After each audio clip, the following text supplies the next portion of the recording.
စနစ်အတိပေးချက်နေရာသတ်မှတ်ချက်သူများမှ86မှ9အနှုတ်4ဒါဟာပြိုကျလူဆဲဆဲအပေါက်ပြဲတွေနဲ့ပြည့်နှက်နေပြီးလူသားမျိုးနွယ်ရဲ့နောက်ဆုံးမျှော်လင့်ချက်မိတောက်လေးငိမ့်သက်လူဆဲဆဲဖြစ်နေတဲ့ကမ္ဘာတစ်ခုဖြစ်ပါတယ်တင်ဟာကဲတင်ခြင်းကိုယူဆောင်လာမှလားဒါမှမဟုတ်ဖျက်ဆီးခြင်းကိုယူဆောင်လာမှလားစနစ်အတိပေးချက်ရွေးချယ်နိုင်သောတာဝန်ကပ်ပေးမိစ္ဆာ1000ကိုတက်ဖြတ်ပါဖြစ်နိုင်ရင်အသက်ရှင်ကျန်ရစ်သူများကိုကာကွယ်ပေးပါရွေးချယ်နိုင်သောတာဝန်နှင့်အရာအလုံးကိုဝါမျိုးပြီးဆင့်ကဲပြောင်းလဲနိုင်ရန်ကပ်ပေးမိခင်ကြီးကိုကူညီပေးပါစုစုပေါင်းပါဝင်သူ10ဦးအချိန်ကန့်သက်ချက်24နာရီတင်သည် Blue Star တို့မိမိသဘောဆန္ဒလျောက်ပြန်လည်မသွားနိုင်မှာတတိပေးချက်မရှိဘဲပျက်စီးနေတဲ့မြေရိုင်းပြင်ကြီးတစ်ခုရဲ့အလဲခေါင်မှာကျွန်တော်ရုတ်တရက်ပေါ်လာပါတယ်ကျွန်တော်မျက်မှောင်အနှဲငယ်ကျုပ်လိုက်ပြီးဒုတိယအကြိမ်ထပ်မစင်းစားတော့ပဲတာဝန်တကူပဲရွေးချယ်လိုက်ပါတယ်အကယ်၍ကပ်ပေးမိခင်ကြီးကသာအရာအလုံးကိုဝါမျိုးသွားမယ်ဆိုရင်ကျွန်တော်ရဲ့ share တို့ကဘာသွားစားရမှာလဲအဲ့ဒီအချိန်မှာပဲအနီးအနားကဖန်တကားဝတစ်ခုတည်းကနေလူရိတ်တစ်ခုလွင့်စင်ထွက်လာပြီးမရေမတွက်နိုင်တဲ့ဖန်ခွဲစားတွေနဲ့အတူခန္ဓာကိုယ်တေးတေးတွေ့တွေ့ကောင်းမလေးတစ်ယောက်မြေပြင်ပေါ်ကိုပြုတ်ကျလာပါတယ်တွေးလိုနီးရဲနေပြီးအရေးကုန်မရှိပဲတွားသွားနေတဲ့ကပ်ပေးမိစ္ဆာတကောင်ကမှောင်မိုက်နေတဲ့ခမ်းမထဲကနေထွက်ပေါ်လာပြီးသူ့မစီကိုခုံအုပ်လိုက်ပါတယ်ကောင်းမလေးကသူ့မဘေးနားမှာရှိတဲ့ဓာတ်ရှည်ကိုလှမ်းယူဖို့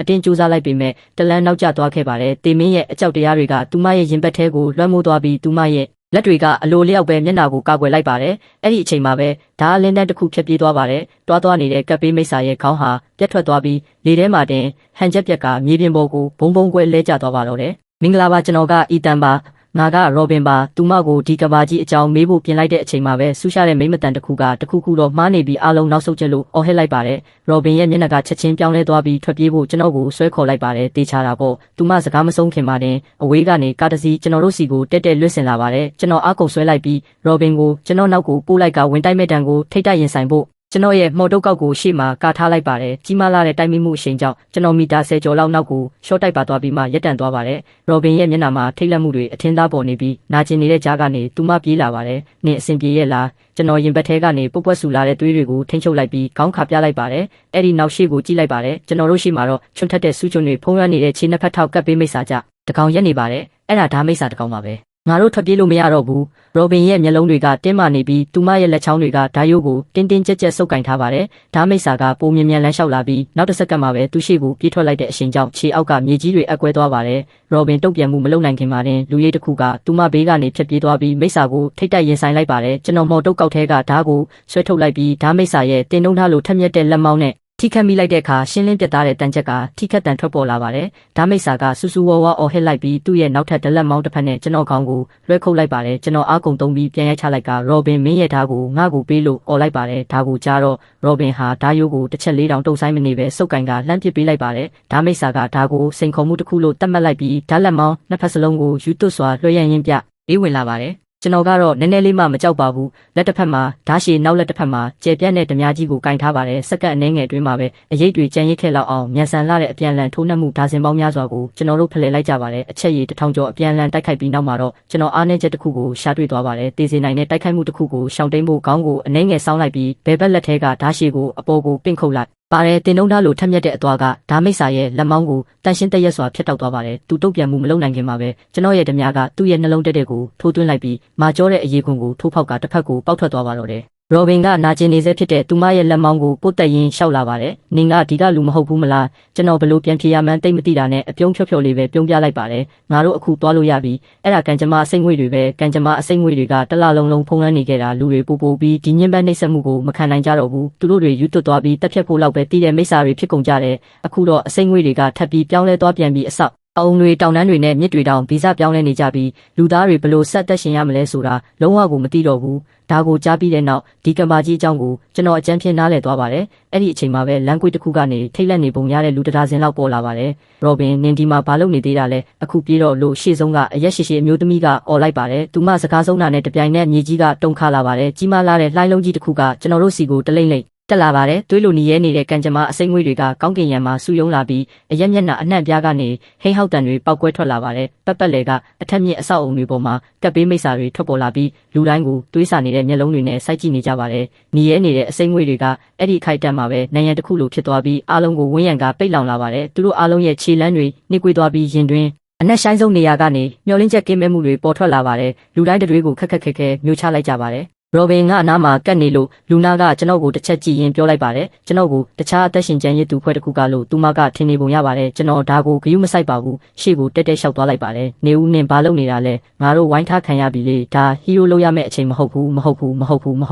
းသူတို့ကိုငါကဝိုင်းထားလိုက်တာဒီလောက်များတဲ့ကပ်ပေးမိတ်စာတွေကိုတက်ရတာကငါရဲ့အဆင့်တက်မှတ်ချက်ကိုအများကြီးတက်သွားစေမှာရှယ်ဒိုအဖြူရောင်လင်းဒီတန်းလင်းလက်သွားပြီး9 မီတာအရွယ်စားရှိတဲ့ရှယ်ဒိုကမျက်စိတမိတ်တွင်းမှာပဲပေါ်လာကသူ့ရဲ့ဟိန်းဟောက်တန်ကကောင်းကင်ဘုံကိုတောင်တုံးလှုပ်သွားစေပါတယ်ရှယ်ဒိုရဲ့ဒေါင်းလိုက်မျက်လုံးတွေကရှေ့ကကပ်ပေးမိတ်စာလှိုင်းလုံးကြီးကိုအေးဆက်စွာစိုက်ကြည့်နေပါတယ်အဲ့ဒီနောက်သူကတိုက်တန်ပုံစံကိုဓာတ်ရိုက်ပြောင်းလဲလိုက်ပြီးတချို့အဆောက်အုံတွေထက်တောင်ပိုမြင့်တဲ့28 မီတာအရွယ်စားအထိပောက်ကွဲထွက်လာပါတယ်ရှယ်ဒိုရဲ့ခြေလက်တွေကမြေကြီးကိုစောင့်ချလိုက်တော့မြေပြင်မှာအကွဲကြောင်းတွေမရေမတွက်နိုင်အောင်ဖြစ်ပေါ်သွားပါတယ်ပြီးတော့ဒုံးကြီးတစ်ခုလိုပဲကပ်ပေးမိတ်စာအုပ်စုကြီးတဲ့ကိုပြေးဝင်သွားပါတော့တယ်ပြင်းထန်လာတဲ့အပူရှိန်အောက်မှာကပ်ပေးမိတ်စာတိုင်းဟာစက္ကန့်ပိုင်းလောက်ပဲခံနိုင်ရရှိပြီးနာကျင်စွာဆူဆူဝါးဝါအော်ဟစ်ရင်းတေဆုံးသွားကအာဟာရတက်တွေဖြစ်ပြောင်းလဲသွားပါတယ်အနောက်ကနေကြည့်နေသူအားလုံးအံ့အားသင့်ပြီးအေးခဲသွားကြပါတယ်တတိထားရုတ်တရက်ကပ်ပေးမိတ်စာတဒါဇင်လောက်ကကျွန်တော်တို့စီကိုပြေးဝင်လာပါတယ်လူနာကအကူအညီပေးဖို့သူမရဲ့ခြေထောက်တွေကိုအမြန်ရွှေ့ရင်းတတိပေးစကားကိုချက်ချင်းအော်ပြောလိုက်ပါတယ်ဒါပေမဲ့နောက်တစ်စက္ကန့်မှပဲသူမရက်တန်သွားပါတယ်ကျွန်တော်ကနောက်ဆုံးမသွားပဲရှေ့ကိုတက်သွားတာကိုသူမတွေးလိုက်ရလို့ပါလက်တစ်ဖက်မှာဓာတ်ရှည်နောက်လက်တစ်ဖက်မှာဓမြကိုကင်ထားပြီးကော်ဖီထုတ်တွေလှီးနေတယ်လို့မျိုးသူတို့ကိုခုတ်ပိုင်းပစ်လိုက်တာပါမျက်စိတမိတ်တွင်းမှာပဲတိုက်ခိုက်လာတဲ့ကပ်ပေးမိတ်စာအားလုံးတေဆုံးသွားပါ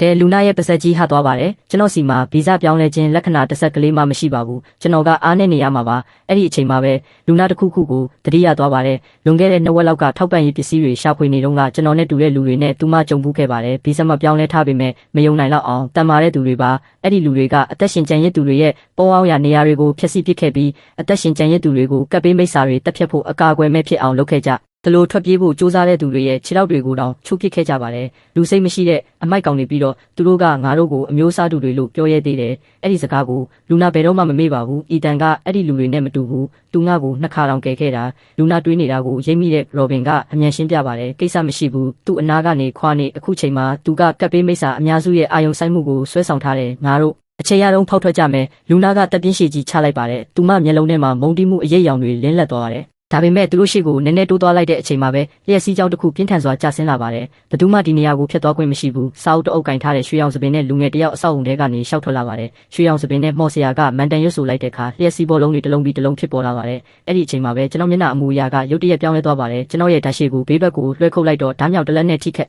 ်မိပြီးတန်ချက်ကတန်ထွက်ပေါ်လာပါတယ်နူးညံ့တိမ်မွေ့ပြီးလှပတဲ့အမျိုးသမီးတစ်ယောက်ကကျွန်တော်ရှိမှဖြည်းဖြည်းချင်းရုပ်လုံးပေါ်လာပါတယ်ကျွန်တော်နည်းနည်းလေးမှတုံဆိုင်မနေပဲသူမရဲ့တွေ့ရတဲ့ခါကိုဓာတ်နဲ့ပိုင်းခုတ်လိုက်ပေမဲ့သူမကပျောက်ကွယ်သွားပြီးမီတာဒါဇင်ပေါင်းများစွာအကွာမှာဘာစကားမှမပြောဘဲပြန်ပေါ်လာပါတယ်ကျွန်တော်ခြေထောက်ကိုမြေကြီးပေါ်အပြုတ်လိုက်ပြီးသူမစီကိုပြေးဝင်သွားပါတယ်မင်းလှုပ်ရှားဖို့အစီအစဉ်မရှိဘူးလားအဲ့ဒီစကားလဲဆုံးသွားရောအဆောက်အုံတစ်ခုတည်းကနေမိတောက်တွေဒလဟောပေါက်ကွာထွက်လာပြီးကျွန်တော်တို့ဝင်တိုက်မိကမိဘွားတွေလွတ်စင်သွားပါတယ်မိတောက်တွေကတောင်တင်းခိုင်မာတဲ့မိသုံးဆွဲသူကသွားဆုပ်တက်လိုက်ပါတယ်မင်းကတကယ်ကိုစင့်ခေါ်သူလားလောင်ကျွမ်းနေတဲ့မိတောက်တွေကကျွန်တော်မျက်နှာကိုလာဟပ်ပေမဲ့ကျွန်တော်မျက်နှာအမူအရာကအေးဆက်နေစေဖြစ်ပြီးသူ့ကိုကျွန်တော်တများနဲ့နောက်ကိုလွတ်စင်သွားအောင်ရိုက်ချလိုက်ပါတယ်ပြန်လည်မွေးဖွားခြင်းဝင်ကဘာထဲမှာမတူညီတဲ့အဖွဲ့ကကစားသမားတွေကအချင်းချင်းတက်လို့မရဘူးအဖမ်းခံရရင်ချက်ချင်းအလိုရှိသူစည်ရင်းဝင်သွားမယ်ဒါပေမဲ့အဖွဲ့ခွဲတွေရှိတဲ့ပြန်လည်မွေးဖွားခြင်းဝင်ကဘာတွေကတော့ချွင်းချက်ပဲတယောက်ယောက်ကတာဝန်တစ်ခုကိုရွေးချယ်လိုက်မယ်လို့ငါတခါမှမတွေးဘူးဂရိတ်ရှာကပြန်လည်မွေးဖွားခြင်းဝင်ကဘာတစ်ခုမှာတက်ရှင်နိုင်ခြင်းအများဆုံးဖြစ်အောင်ဘယ်လိုရွေးချယ်ရမလဲဆိုတာမတင်ပေးဘူးလားကပ်ပေးမိတ်စာတွေကတိတိတတ်တာကိုအသာစီးရနေတာလေအုံနောက်နည်းနည်းရှိတဲ့သူတိုင်းပါရွတ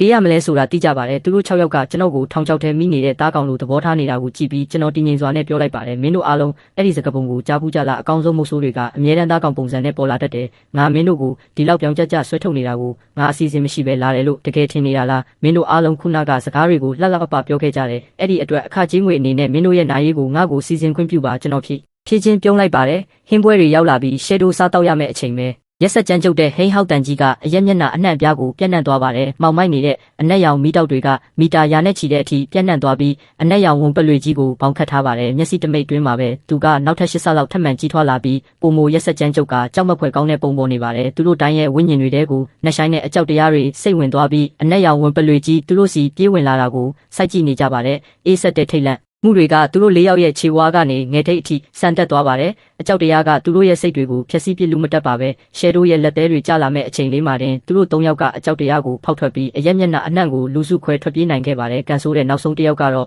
အော်တန်လေးတတန်တောင်မထွက်လိုက်ရပါဘူး။ရှယ်ဒိုကသူ့ကိုမျက်စိတမိတ်တွင်းမှာပဲဆွဲဖြဲပစ်လိုက်ပါတယ်။ဒါကိုမြင်တော့ကြံတဲ့သူတွေချွေးတွေပြန်လာကြပါတယ်။စင့်ခေါ်တတဝါကိုတားဆီးထားရင်လုံလောက်ပြ ဒီလိုသူတို့ထင်ခဲ့ကြပေမဲ့စင့်ခေါ်သူတယောက်အနေနဲ့သူ့မှာသူတို့နဲ့တန်းတူတိုက်ခိုက်ရေးစွမ်းအားရှိနေပါတယ်ပြီးတော့ဒီမိစ္ဆာကြီးကရရက်ဆက်ဆက်ကြန့်ခိုင်ပြီးဖျက်ဆီးနိုင်စွမ်းရှိုံသာမကလူအုပ်ကိုပါထိန်းချုပ်နိုင်တဲ့စွမ်းရည်ရှိနေပါတယ်တားဆီးထားဖို့ဆိုတာကိုမေးလိုက်တော့သူ့ကိုရင်ဆိုင်ပြီး3မိနစ်အသက်ရှင်ဖို့ဆိုတာတော့ခက်ခဲပါလိမ့်မယ်ရှဲဒိုကနောက်ထပ်အနည်းဆုံးပြစ်မှတ်စီကိုပြေးဝင်သွားတဲ့အခါရွှေရောင်စပင်နဲ့မော်စရာကတွားကျိတ်ပြီးနားလေရခတ်တဲ့ရှေးဟောင်းဘာသာစကားတစ်ခုနဲ့မန်တန်ကိုအမြန်ရွတ်ဆိုလိုက်ပါတယ်ရိုင်းဆိုင်ကြမ်းတမ်းတဲ့လျှက်စီးကြောင်းတွေဟာတစ်ခုနဲ့တစ်ခုရှက်နွယ်သွားပြီးမီတာဝက်လောက်တုတ်တဲ့တန်ကြိုးတွေဖြစ်စူးစီးသွားကရှဲဒိုရဲ့ခြေလက်တွေနဲ့လဲပင်ကိုရစ်ပတ်သွားပါတယ်အခုပဲသူ့ကိုတက်လိုက်တော့ငါသူ့ကို10စက္ကန့်ပဲထိန်းထားနိုင်မယ်သူစကားမဆုံးခင်မှာတင်ရှဲဒိုရဲ့ညာဘက်လက်သေးကဆွဲဖြက်လိုက်ပြီးလျှက်စီးတန်ကြိုးကဒီဟာတဆစီကြေမွသွားပါတော့တယ်ဒါဘလို့လုပ်ဖြစ်နိုင်မှာလဲအဲ့ဒါငါရဲ့ပထမအဆင့်စွမ်းရည်လေးရွှေရောင်စပင်နဲ့မော်စရာကအံ့အားသင့်စွာနဲ့စိုက်ကြည့်နေပါတယ်စွမ်းအားမြင့်တင်ခြင်းကိုကျွန်တော်အသုံးပြုလိုက်ပြီးတဲ့နောက်ရှဲဒိုရဲ့ခွန်အားဟာနောက်ထပ်အဆင့်တစ်ဆင့်ကိုထပ်တက်သွားပါတယ်ဒါကိုမြင်တော့ဘသူကမှနောက်ဆုံးမနေရတော့ပါဘူးသူတို့ရဲ့နောက်ဆုံးဖက်ချက်တွေကိုထုတ်သုံးလာကြပါတယ်အစိမ်းနုရောင်ဝစ်စုံတဲ့အမျိုးသမီးဟာအရေးပေါင်းများစွာဖြစ်ကွဲထွက်သွားပြီးကျွန်ုပ်ကိုထောင်ပေါင်းစုံကနေထိုးဆိုင်လာပါတယ်ရုတ်တရက်သူမရဲ့ခေါင်းပေါ်မှာရေခဲဆူးကြုံတွေဖြစ်ပေါ်လာပြီးမိုးရွာချသလိုကျဆင်းလာကသူမကိုတလန့်ချင်းနောက်ဆုတ်သွားအောင်ဖိအားပေးလိုက်ပါတယ်ရေခဲရောင်စပင်းရှည်တွေနဲ့ကောင်မလေးတစ်ယောက်ကကြော့ရှင်းစွာရှေ့ကိုရှောက်လာပြီးသူမပတ်ဝန်းကျင်ကမြေပြင်တစ်လျှောက်မှာနှင်းခဲတွေပြန့်နှံ့သွားပါတယ်အနားကိုကပ်လာတဲ့ကပ်ပေးမိတ်ဆာတိုင်းဟာရုပ်တုတွေဖြစ်ပြောင်းလဲသွားပါတယ်ဩစရာမရှိပါဘူးသူ့ကိုငါတားထားမယ်တောင်တင်းခိုင်မာတဲ့မီးတုံးဆွဲသူဟာငရဲမီးတောက်တွေကြားထဲကနေရှေ့ကိုပြေးထွက်လာပါတယ်ကျန်တဲ့3ယောက်ကတပြိုင်နက်တည်းတိုက်ခိုက်လာပြီးကျွန်တော်ကိုစက္ကန့်ပိုင်းတွင်အလဲထိုးဖို့ကြိုးစားနေကြပါတယ်ဒါပေမဲ့အဲ့ဒီအချိန်မှာပဲကြီးမားတဲ့ဟိန်းဟောက်တန်ကြီးထွက်ပေါ်လာပါတယ်ငနေတို့ငါရဲ့ရန်စာချင်းစွမ်းရည်အသက်ဝင်နေပြီးကွမျက်စိတမိတ်တွင်းမှာပဲသူတို့3ယောက်စလုံးလှည့်ကြည့်လိုက်ကြပြီးဒိုင်းကကင်ထားတဲ့တင်ကားလိုလူထွားကြီးကိုရန်လိုစွာစိုက်ကြည့်လိုက်ကြပါတယ်အဲ့ဒီနောက်အတိစိတ်လွတ်သွားတဲ့အဲ့ဒီ3ယောက်ရဲ့အနောက်မှာအနက်ရောင်ဝန်ပလွေကြီးပေါ်လာပါတယ်နောက်တစ်စက္ကန့်မှာပဲလက်သေးတွေကသူတို့ကိုဆွဲဖြဲသွားပါတယ်3ယောက်ဟာ၄ပိုင်းဖြစ်သွားပါတော့တယ်အဲ့ဒီနောက်ရှဲဒိုကလှည့်လိုက်ပြီးသူ့ရဲ့လက်သေးတွေနဲ့အနီးအနားကအဆောက်အုံကိုရိုက်ချလိုက်ကမရေမတွက်နိုင်တဲ့ကြောက်ခဲစားတွေကိုအစိမ်းနူရောင်ဝစ်စုံနဲ့အမျိုးသမီးစီကိုလွှင့်စင်သွားစေပါတယ်ကြောက်ခဲစားတွေကသူမရဲ့အဝတ်စားတွေကိုဆွဲဖြဲသွားပြီးအရေးပြားကိုထိုးဖောက်သွားပါတယ်ရှဲဒိုကလျှက်စီးလက်တလို့အမိလိုက်သွားပြီးလက်သေးတွေကိုမြောက်ကရိုက်ချလိုက်ပါတယ်မှောင်မိုက်နေတဲ့အနက်ရောင်မီးတောက်တွေကသူမရဲ့ခန္ဓာကိုယ်တစ်ခုလုံးကိုမျိုးချသွားပါတော့တယ်တခြားတစ်ဖက်မှာတော့ရေခဲမုန်တိုင်းတစ်ခုရုတ်တရက်ပောက်ကွဲထွက်တက်လာပါတယ်ဖြတ်တန်းသွားတဲ့နေရာတိုင်းမှာရှိတဲ့အဆောက်အုံတွေနဲ့တက်ရှိတွေဟာရေခဲရုပ်တုတွေဖြစ်ပြောင်းလဲသွားပါတယ်တောက်တင်းခိုင်မာတဲ့မီးတုံးဆွဲသူဟာနေရာမှာတင်ရေခဲတိုင်ကြီးဖြစ်သွားပါတယ်အခုတော့တားကောင်9ယောက်ထဲမှာ1ယောက်ပဲကျန်ပါတော့တယ်လူတိုင်းကတက်ဖြတ်လိုတဲ့ရည်ရွယ်ချက်တွေနဲ့လှည့်ကြည့်လိုက်တဲ့အခါရွှေရောင်စပင်နဲ့မော်စရာရဲ့မျက်နှာဟာတွေးဆုပ်ဖြူရောသွားပါတယ်သူကကြဆင်းလာတဲ့လျှက်စီးကြောင်းတွေနဲ့မိုးကြိုးလိုင်းတွေကိုပြစ်လွတ်လိုက်ပါတယ်လင်မြန်တဲ့လှုပ်ရှားမှုအနှဲငယ်နဲ့အဲ့ဒါတွေအားလုံးကိုကျွန်တော်ရှောင်တိန်လိုက်ပါတယ်အဲ့ဒီနောက်ကျွန်တော်ဓာတ်ရှည်ကိုတစ်ချက်လွှဲခုတ်လိုက်တာနဲ့ရွှေရောင်စပင်နဲ့မော်စရာရဲ့ခေါင်းနဲ့ခန္ဓာကိုယ်ဟာတနေရာစီဖြစ်သွားပါတော့တယ်ကပ်ပေးမိခင်ကြီးအကြောင်းကိုနင်တိလားသူကမရေမတွက်နိုင်တဲ့ကပ်ပေးမိတ်ဆာတွေတဲကနေပေါ်ထွက်လာပြီးကိုပိုင်အတိစိတ်ရရှိလာတဲ့တက်ရှိတစ်ခုပဲနင်ကကပ်ပေးမိခင်ကြီးနောက်ကိုလိုက်နေတာပေါ့သူ့ကိုတတ်တာကသာအမြင့်ဆုံးအဆင့်သတ်မှတ်ချက်ကိုရနိုင်မဲ့တစ်ခုတည်းသောနီလန်ဖြစ်ပြီးဒီကမာကြီးကိုကဲတင်ချင်းညှော်လင့်ချက်လေးယူဆောင်လာပေးနိုင်တဲ့တစ်ခုတည်းသောအရာပဲငါတို့ထပ်တွေ့ကြပြန်ပြီးအီတန်ငါတို့ထပ်တွေ့ကြပြန်ပြီးအီတန်ဖျားရည်မင်းကအရှိဘက်ကောင်းကင်ပြည်နယ်ရဲ့ထိတ်ဆုံးမှတ်ရတဲ့သူပဲမင်းဒီလောက်တမနေတာအံ့ဩစရာမရှိပါဘူးကျွန်တော်မဖြေရသေးခင်မှာပဲတင်ကားလိုလူထွားကြီးကအံ့အားသင့်စွာနဲ့ဝင်ပြောလိုက်ပါတယ်အတန်ကြာစကားပြောပြီးတဲ့နောက်မှာတော့ကျွန်တော်တို့3ယောက်ပို့ပြီးရင်းနှီးသွားကြပြီးတင်ကားလိုလူထွားကြီးရဲ့နာမည်ကရိုလန်ဆိုတာကိုကျွန်တော်သိလိုက်ရပါတယ်ကျွန်တော်ကကပ်ပေးမိခင်ကြီးကိုတတ်ဖို့အစီအစဉ်ရှိတယ်လို့သူတို့ကိုပြောလိုက်တော့သူတို့ကနည်းနည်းလေးတောင်တုတ်ဆိုင်မနေပဲသဘောတူလိုက်ကြပါတယ်ကျွန်တော်တို့3ယောက်မြို့လေခေါင်ကိုချက်ချင်းပဲထွက်လာခဲ့ကြပါတယ်မကြခင်မှာပဲတရားတစင်းစီကိုရောက်သွားပြီးအနီရောက်တောက်ပနေတဲ့မျက်လုံးတွေနဲ့ကပ်ပေးမိတ်ဆာတွေဟာကျွန်တော်တို့စီကိုယူသွတ်စွာဒလာဟောပြေးဝင်လာကြပါတယ်ရှယ်ဒိုကတရားပေါ်ကနေပြေးထွက်သွားပြီးလမ်းတစ်ခုလုံးပြေးရှံနေတဲ့ကပ်ပေးမိတ်ဆာအုပ်စုကြီးတဲ့ကိုဝင်တိုက်လိုက်ပါတယ်မှောင်မိုက်နေတဲ့အနက်ရောင်မီးတောက်တွေပောက်ကွဲထွက်လာပါတယ်ကျွန်တော်မျက်နှာကတင်းမာသွားပါတယ်ကပ်ပေးမိခင်ကြီးကကျွန်တော်တို့ကိုတတိထားမိသွားပါပြီးခရစ်စတယ်ရဲ့မျက်လုံးတွေကအေးဆက်ပြီးဂယုမဆိုင်တတ်တဲ့နတ်ဖျားမတပါလို့ရေခဲပြရောင်တောက်ပနေပါတယ်သူမရဲ့ခေါင်းပေါ်မှာချွန်ထက်တဲ့ရေခဲစူးကြုံတွေဖြစ်ပေါ်လာပါတယ်ပြီးတော့ခရစ်စတယ်ရဲ့စိတ်အလိုကျစူးကြုံတိုင်းဟာအနောက်ကနေလာနေတဲ့ကပ်ပေးမိတ်ဆာလှိုင်းလုံးကြီးစီကိုဒုံးကြီးတွေလိုပြစ်လွတ်လိုက်ပါတယ်မရေမတွက်နိုင်တဲ့ကပ်ပေးမိတ်ဆာတွေဟာထိုးဖောက်ခံရပြီးရိတ်သိမ်းခံရတဲ့အပင်တွေလိုအတန်းလိုက်လဲကျသွားကြပါတယ်ဒါပေမဲ့နောက်ထပ်အများကြီးတလားဟောဝင်လာနေသေးပါပဲမြို့ထဲမှာရှိတဲ့ကပ်ပေးမိတ်ဆာတိုင်းဟာအရက်မျက်နှာအနှံ့ကနေဒီနေရာကိုဆူယုံလာနေကြပါတယ် PR တွေမြင့်တက်လာတာကိုကျွန်တော်စတင်ခံစားလာရပါတယ်ဒီမျိုးတစ်ခုလုံးမှာတောင်းနဲ့ချီတန်းရနဲ့ချီတဲ့ကပ်ပေးမိတ်ဆာတွေရှိနေတာပါကျွန်တော်တို့အကုံသွားတဲ့အထိတိုက်ခိုက်ရင်တောင်မှသူတို့အားလုံးကိုဘယ်တော့မှအကုံတက်နိုင်မှာမဟုတ်ပါဘူးဒါကြောင့်ကျွန်တော်လိုက်ပါတယ်ခေါင်းကိုဖျက်လိုက်ဒါဆိုခန္ဓာကိုယ်ကလဲကျသွားလိမ့်မယ်ရှဲဒိုသွားကပ်ပေးမိခင်ကြီးကိုတက်လိုက်ဒါကိုကြားတော့ရှဲဒိုကလှည့်လိုက်ပြီးတရားကိုဖျက်ကပြေးဝင်သွားပါတယ် တရားရဲ့တစ်ဖက်မှာတော့အန်ဒီရရှိတဲ့တရှိမှုတစ်ခုဖြစ်တဲ့ကပ်ပေးမိခင်ကြီးရှိနေပါတယ်။ရှဲတိုတရားရဲ့တစ်ဖက်ကန်းကိုရောက်သွားတဲ့အခိုက်အတန့်မှာပဲ15မီတာရှည်တဲ့အနီးရင်းရောင်ရေပွဲလက်တံကြီးတစ်ခုကမြူကိုတွေထဲကနေပောက်ကွဲထွက်လာပြီးသူ့ကိုရိုက်ချလိုက်ပါတယ်။ရှဲတိုလွင့်စင်သွားပြီးဝင်တိုက်မိတဲ့အတွက်အဆောက်အုံတချို့ပြိုကျသွားကမီတာ20ကျော်လောက်အကွာရောက်မှပဲရပ်တန့်သွားပါတယ်။ရှဲတိုကဖုံတွေကိုခါချရင်းဟိန်းဟောက်လိုက်ကကွန်ကရစ်နဲ့ကြောက်ခဲအပြက်စီးတွေကြားထဲကနေထည့်လိုက်ပြီးသူ့ရဲ့အေးဆက်ဆက်ဒေါင်လိုက်မျက်လုံးတွေကကပ်ပေးမိခင်ကြီးစီကိုစူးစိုက်ကြည့်နေပါတယ်။မီတာ60ကျော်ကျယ်ဝန်းတဲ့မျက်လုံးပြူးကြီးတစ်ခုအဲ့ဒီထဲမှာမရေမတွက်နိုင်တဲ့မျက်လုံးငယ်လေးတွေပါဝင်ပြီးအားလုံးကရှဲတိုကိုပြန်လဲစိုက်ကြည့်နေကြပါတယ်။ရှဲတိုကသူ့ရဲ့တိုက်ခိုက်မှုကိုစတင်လိုက်တဲ့အခါမောင်မိုက်နေတဲ့အနက်ရောင်မီးတောက်တွေပောက်ကွဲထွက်လာပါတယ်။ခန္ဓာကိုယ်ကရှေ့ကိုအရှိန်ဟုန်ပြင်းစွာပြေးထွက်သွားပါတယ်။ရှဲတိုရဲ့အစွမ်းကုန်ပြေးဝင်တိုက်ခိုက်မှုအောက်မှာကျိုးပဲ့နေတဲ့အဆောက်အုံတွေကပြင်းထန်စွာတုန်ခါသွားပါတယ်မြက်လုံးပြူးကြီးရဲ့မရေမတွက်နိုင်တဲ့မျက်လုံးတွေကတပြိုင်နက်တည်းကျုံဝင်သွားပြီးအနီးရင်းရောင်ရေပွဲလက်တံ15ခုကရှဲတိုးစီကိုရိုက်နှက်လာပါတယ်။ရှဲတိုးကရှောင်းနိုင်တာကိုရှောင်းပြီးမရှောင်းနိုင်တာကိုခံလိုက်ပါတယ်။အနက်ရောင်အလင်းတန်းတွေရစ်ပတ်နေတဲ့လက်သေးတွေနဲ့ခုတ်ပိုင်းလိုက်ပေမဲ့တထုကိုချစ်မိတဲ့အတန်ကိုသာကြားလိုက်ရပါတယ်။ရုတ်တရက်အနီးရင်းရောင်ရေပွဲလက်တစ်ခုကရှဲတိုးကိုရိုက်မိသွားပြီးသူ့ကိုနောက်ကိုလွင့်စင်သွားစေပါတယ်။စက္ကန့်ပိုင်းအတွင်းသူရရှိခဲ့တဲ့အသာစီးရမှုအလုံးပျောက်ကွယ်သွားပါတယ်။အရင်ကဆိုရင်ရှဲတိုးဟာ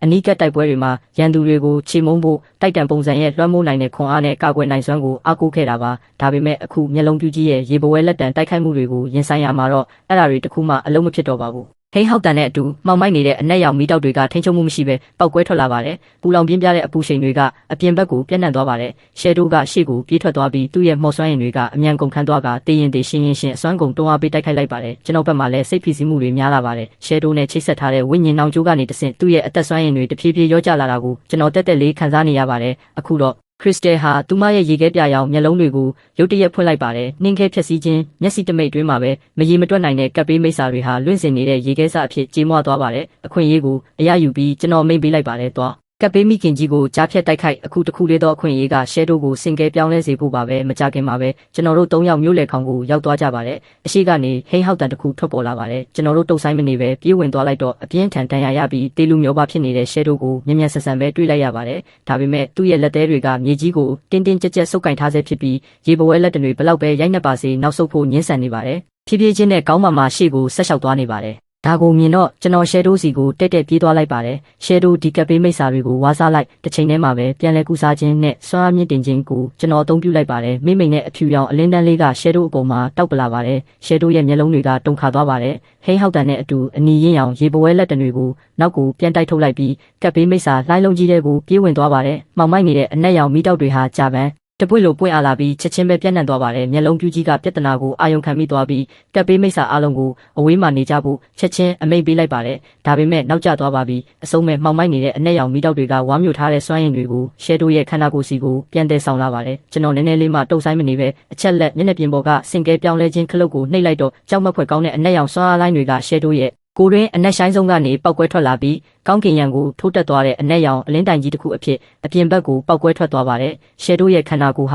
ာမျက်စိတမိတ်တွင်းမှာပဲမီတာ100ကျော်အထိကြီးထွားလာပါတယ်စနစ်အတိပေးချက်ဂုဏ်ယူပါတယ်တင့်ရဲ့စင့်ခေါ်တတဝါရှဲတိုးဟာလင်းမြန်မှုစွမ်းရည်ကိုရရှိသွားပါပြီစနစ်အတိပေးချက်ဂုဏ်ယူပါတယ်တင့်ရဲ့စင့်ခေါ်တတဝါရှဲတိုးဟာစွမ်းရည်အသစ်တစ်ခုကိုနိုးထလာစေပါပြီအလုံးမကြောသောခန္ဓာကိုယ်စွမ်းရည်အချက်လက်အားလုံးအမှတ်60တိုးလာပါတယ်ကျွန်တော်တက်ပြင်းချလိုက်ပါတယ်နောက်ထပ်အလုံးစုံအဆင့်မြင့်တင်မှုတစ်ခုပါပဲရှဲတိုးရဲ့ဒေါင်းလိုက်မျက်လုံးတွေကမျက်လုံးပြူးကြီးစီကိုစူးစိုက်ကြည့်နေပါတယ်သူ့ရဲ့ခန္ဓာကိုယ်ကလုံးဝပြောင်းလဲသွားပါပြီသူ့ရဲ့မာကြောတဲ့ဝင်ပတ်တွေအမွေးတွေကနေမိမ့်နဲ့ရွှေရောင်အလင်းတန်းလေးထွက်ပေါ်နေပြီးမြင့်မြတ်ကလွှမ်းမိုးနိုင်စွမ်းရှိတဲ့ပုံပေါက်နေပါတယ်အသစ်ပြန်လဲမွေးဖွားလာတာပါသူ့ရဲ့မာကြောတဲ့ဝင်ပတ်တွေအမွေးတွေကနေမိမ့်နဲ့ရှဒီအောင်အလင်းတန်းလေးထွက်ပေါ်နေပြီးမြင့်မြတ်ကလွှမ်းမိုးနိုင်စွမ်းရှိတဲ့ပုံပေါက်နေပါတယ်မျက်လုံးပြူးကြီးရဲ့မျက်လုံးတွေဟာပြင်းထန်စွာတုန်ခါသွားပါတယ်အနက်ရောင်စွမ်းအားတွေအပြင်ဘက်ကိုပောက်ကွဲထွက်လာတဲ့အခိုက်အတန့်မှာပဲအရာအလုံးကိုဝါမျိုးခြင်းနဲ့စာလောင်မှုရဲ့ကြောက်မက်ဖွယ်ကောင်းတဲ့အငွေတက်ကြောင့်သူဟာရေခဲလိုအေးခဲသွားပါတယ်ဒါပေမဲ့နောက်ဆက်တွဲကတော့အဆုံးမဲ့ဒေါသပါပဲသူလဲဝါမျိုးပြီးစင်ကဲပြောင်းလဲနိုင်ပါတယ်သူဟာအတန်မာဆုံးဖြစ်လာဖို့ရည်ရွယ်ထားသူပါအတုပ်ဆုံးအနီရင်းရောင်ရေပွဲလက်တံတွေကတပြိုင်နက်တည်းရိုက်နှက်လာပြီးလေတုကအားအင်တွေနဲ့ပောက်ကွဲမြည်ဟေးသွားပါတယ်ရှဲတိုကတောင်ကြီးတစ်လုံးလိုမလုံမရှက်ရက်နေပါတယ်အနီရင်းရောင်ရေပွဲလက်တံ15ခုကသူ့ကိုလာရိုက်ပေမဲ့ရွှေရောင်အလင်းတန်းလေးကသာအနှဲငယ်တုန်ခါသွားပါတယ်။မှောင်မိုက်နေတဲ့အနက်ရောင်မီးတောက်တွေဟာလောဘကြီးသောအငန်းမရစားတောက်ခြင်းတိုက်တံပုံစံတို့နဲ့ပေါင်းဆက်သွားပြီးမျက်စိတမိတ်တွင်းမှာပဲပောက်ကွဲထွက်လာပါတယ်။မှောင်မိုက်နေတဲ့အနက်ရောင်မီးတောက်တွေဟာမီတာ400မြင့်နဲ့ရက်ဆက်ကြမ်းကြုတ်တဲ့တားရဲကြီးရဲ့အရေးတစ်ခုအဖြစ်ပုံပေါ်လာပြီးကီလိုမီတာအကျယ်ဝန်းရှိတဲ့နေရာတစ်ခုလုံးချက်ချင်းပဲအနက်ရောင်မီးပင်လယ်ကြီးဖြစ်သွားပါတယ်။ရှဲတိုကမျက်လုံးပြူးကြီးစီကိုတက် တဲ့ပြေးဝင်သွားပါတယ်သူ့ရဲ့လက်သေးတွေမြောက်လိုက်တဲ့အခါကြီးမားလာတဲ့တာရဲကြီးအရေးရဲ့လက်သေးတွေလည်းမြင့်တက်လာပါတယ်ပြီးတော့တိတ်တဲနေတဲ့အနက်ရောင်မိတောက်လက်သေးတွေကခုတ်ချလိုက်ပါတယ်မျက်လုံးပြူးကြီးရဲ့မျက်လုံးတော်များများကန်းသွားပါတယ်မျက်စိတမိတ်တွင်းမှာပဲနာကျင်စွာအော်ဟစ်တန်ကြီးထွက်ပေါ်လာပါတယ်သူ့ရဲ့ရေပွဲလက်တံတွေကရှဲဒိုးကိုယူသွတ်စွာရိုက်နှက်ပေမဲ့ဘာထိခိုက်မှုမှမပေးနိုင်ပါဘူးမျက်လုံးပြူးကြီးကဟိန်းဟောက်လိုက်ပြီးကံကြမ္မာအစိမ့်ငွေတွေကိုသူ့ကိုယ်ထဲကိုလင်းမြန်စွာဆုပ်ယူလိုက်ပါတယ်မျက်စိတမိတ်တွင်းမှာပဲသူ့ရဲ့ခန္ဓာကိုယ်ကနောက်ထပ်အရွယ်စားတစ်စားလောက်ဖောင်းပွားလာပြီးအနီးရင်ရောင်ရေပွဲလက်တံတွေပေါ်မှာမရေမတွက်နိုင်တဲ့ချွန်ထက်တဲ့စူးချွန်တွေထွက်ပေါ်လာပါတယ်ဒါကမူလကသူ့ရဲ့နောက်ထပ်အသက်ဆွမ်းရင်အဆင့်တစ်ခုကိုစင်ကဲပြောင်းလဲဖို့အတွက်တင်စီထားတဲ့ဆွမ်းအားပါအခုတော့အချိန်မတိုင်ခင်ဒါကိုအသုံးပြုလိုက်ရပါပြီအနီးရင်ရောင်ရေပွဲလက်တံတွေကရှဲတို့ကိုအရက်မျက်နှာအနှံ့ကနေဝိုင်းရန်လိုက်ပါတယ်သူတို့နှစ်ကောင်ဟာတကောင်နဲ့တကောင်ပြင်းပြင်းထန်ထန်တိုက်ခိုက်ကြပြီးမြေကြီးတွေအဆက်မပြတ်တုန်ခါကဟိန်းဟောက်တန်တွေကကောင်းကင်ရံတခွင်ပဲ့တင်ထက်နေပါတယ်နာရီပေါင်းများစွာကြာပြီးနောက်မှာတော့အပြက်စီးတွေပေါ်မှာရှဲတိုးတကောင်နဲ့သာရက်နေပါတော့တယ်မျက်လုံးပြူးကြီးရဲ့မရေမတွက်နိုင်တဲ့မျက်လုံးတွေကမှောင်မိုက်သွားပြီးသူ့ရဲ့ခန္ဓာကိုယ်တစ်ခုလုံးဟာမှောင်မိုက်နေတဲ့အနက်ရောင်မိတောက်တွေရဲ့ဖြည်းဖြည်းချင်းဝါမျိုးချင်းကိုခံလိုက်ရပါတယ်ဒါကိုကြည့်ပြီးခရစ်စတယ်နဲ့ကျွန်တော်နှစ်ယောက်စလုံးစတင်ပြုံးလိုက်ကြပါတယ်ကပ်ပေးမိခင်ကြီးကိုတတ်နိုင်ခဲ့တာအပြင်ကပ်ပေးမိတ်စာထောင်ပေါင်းများစွာကိုပါတတ်နိုင်ခဲ့လို့ပါပဲကျွန်တော်တို့ရမယ့်အဆင့်သတ်မှတ်ချက်ကတေချာပေါက်မိုးထီအောင်မြင်မာနေမှာပါနောက်တစ်နေ့မှာတော့အလင်းတန်းတစ်ခုလင်းလက်သွားပြီးကျွန်တော်တို့၃ယောက်စလုံးရက်နေတဲ့နေရာကနေပျောက်ကွယ်သွားပါတယ်အချိန်ကုန်ပါပြီးတင်းတို့ရဲ့စွမ်းဆောင်ရည်အပေါ်အခြေခံပြီးရလက်တွက်ချက်ချင်းကိုစတင်ပါပြီးစုစုပေါင်းတက်ဖြတ်ခဲ့သောကပ်ပေးမိတ်စာ8560ကောင်ကပ်ပေးမိခင်ကြီးကိုအောင်မြင်စွာတက်ဖြတ်နိုင်ခဲ့ပါသည်ဂုဏ်ယူပါသည်တင်းရဲ့အဆင့်သတ်မှတ်ချက်သည်ပြီးပြည့်စုံပါသည်အတန်းစာကိုရှားပါပြီးထူးခြားသောစင့်ခေါ်သူဓာတ်သမားအဖြစ်အဆင့်မြင့်တင်လိုက်ပါသည်ဖော်ပြချက်တင်းကြောင့်မွေးဖွားလာသောထူးဆန်းသောအတန်းစာတစ်ခုဂုဏ်ယူပါတယ်အတန်းစာစွမ်းရည်အသစ်တစ်ခုကိုတင်ယူတက်မြောက်သွားပါပြီးမော်ဒါရုပ်လုံးပေါ်လာခြင်းစွမ်းရည်အကျိုးသက်ရောက်မှုအစစ်အမှန်နဲ့စိတ်ကူးရင်ကြားမှာတည်ရှိနေတဲ့ဓာတ်တော်တစ်ခုရုပ်ပိုင်းဆိုင်ရာကာကွယ်မှုအားလုံးကိုလစ်လျူရှုပြီးစိတ်ပိုင်းဆိုင်ရာဒဏ်ရာတစ်ခုကိုပေးစွမ်းနိုင်ပါသည်အချက်လက်မျက်နှာပြင်ကိုကြည့်ပြီးကျွန်တော်အနေငယ်အံ့အားသင့်သွားပါတယ်ရုပ်ပိုင်းဆိုင်ရာကာကွယ်မှုကိုလစ်လျူရှုပြီးပြစ်မှတ်ရဲ့စိတ်ကိုဓာတ်ရိုက်ဒဏ်ရာပေးနိုင်တာပါဆိုလိုတာကပြိုင်ဘက်မှာစိတ်ပိုင်းဆိုင်ရာကာကွယ်နိုင်စွမ်းမရှိသေး၍သူတို့ကိုမျက်စိတမိတ်တွင်းမှာပဲခုတ်ပိုင်းပစ်နိုင်ပါတယ်ဒီစွမ်းရည်ကတကယ်ကိုကြောက်စရာကောင်းပါတယ်ရှုပ်ထွေးနေတဲ့ပုံစံတွေမရေမတွက်နိုင်အောင်ပါဝင်တဲ့ဓာတ်တော်တစ်ခုဟာကျွန်တော်လက်ထဲမှာပေါ်လာပြီးအဲ့ဒါကိုပုံဖော်လိုက်တဲ့အခါကျွန်တော်ရဲ့စိတ်စွမ်းရည်တွေအကုန်စင်ကုန်ခန်းသွားပါတယ်ကျွန်တော်ခေါင်းခါလိုက်ပြီးမော်ဒါကိုပြန်သိမ်းလိုက်ပါတယ်ကြည့်ရတာဒီစွမ်းရည်ကိုနောက်ဆုံးဖက်ချက်အနေနဲ့အသုံးပြုလို့မရနိုင်ဘူးထင်ပါတယ်ကျွန်တော်ပြုံးရောင်ရောင်လေးပြုံးလိုက်ပြီးဖုန်းကိုဖွင့်လိုက်ပါတယ်ရိုလန်နဲ့ခရစ်စတယ်တို့စီကတငယ်ချင်းတောင်းဆိုမှုတွေကိုလက်ခံပြီးတဲ့နောက်မစ္စတာဝဲစီကစာတစောင်ကိုကျွန်တော်တွေ့လိုက်ရပါတယ်ထိပ်တန်းအကယ်ဒမီတွေကလူသစ်စုဆောင်ရေးအရာရှိတွေဒီနေ့နဲ့သူညနိုင်မှာရောက်လာလိမ့်မယ်မင်းเจ้าကိုလာတာပိုကောင်းမယ်ကျွန်တော်ခဏလောက်စဉ်းစားလိုက်ပြီးတခြားလုပ်เสียဘာမှမရှိတာနဲ့ချက်ချင်းပဲထပြီးအပြင်ကိုထွက်လာခဲ့ပါတယ်ကလောက်ဟေဘင်ဒုတိယမြောက်ကျောင်းမှာတော့မစ္စတာဝက်စ်ကကျောင်းပေါက်ဝမှာစောင့်နေပါ